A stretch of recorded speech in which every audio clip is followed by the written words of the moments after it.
41% de nos terres sont couvertes à présent de canne à sucre, mais il y en avait beaucoup plus auparavant.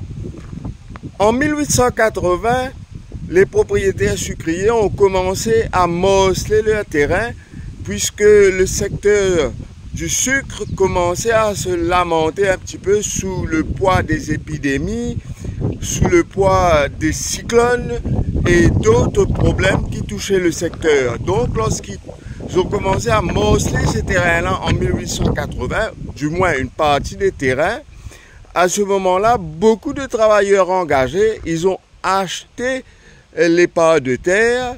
Ceci pourquoi? Parce qu'ils étaient eux-mêmes des planteurs et qu'ils se sont mis à leur propre compte. Ce qui fait que cette pratique qui s'est étendue à travers les années à venir ont fait que les Indiens ont pu avoir une mobilité à la fois sociale, politique et économique. Pourquoi? Parce que les terres ne déprécient pas, les terres s'apprécient. Vous savez, Mark Twain avait l'habitude de dire « Buy land, we don't make it anymore ». C'est-à-dire que la terre, c'est une commodité qui ne perd pas de la valeur. Ça, c'est une première chose. Deuxième chose, ceux qui ont acheté les terres ont commencé à avoir une mobilité politique.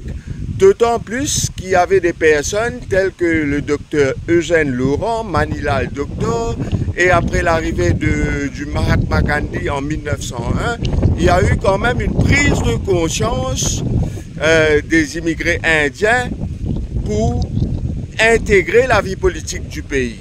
Donc, les terres, ce que les terres faisaient, c'est qu'ils donnaient le droit à être électeur, comme il fallait être propriétaire d'un terrain ou d'une propriété d'une certaine valeur, ou alors locataire pour une certaine valeur, ou alors savoir lire et écrire, ou le tout ensemble pour pouvoir avoir cette franchise, pour pouvoir participer aux élections.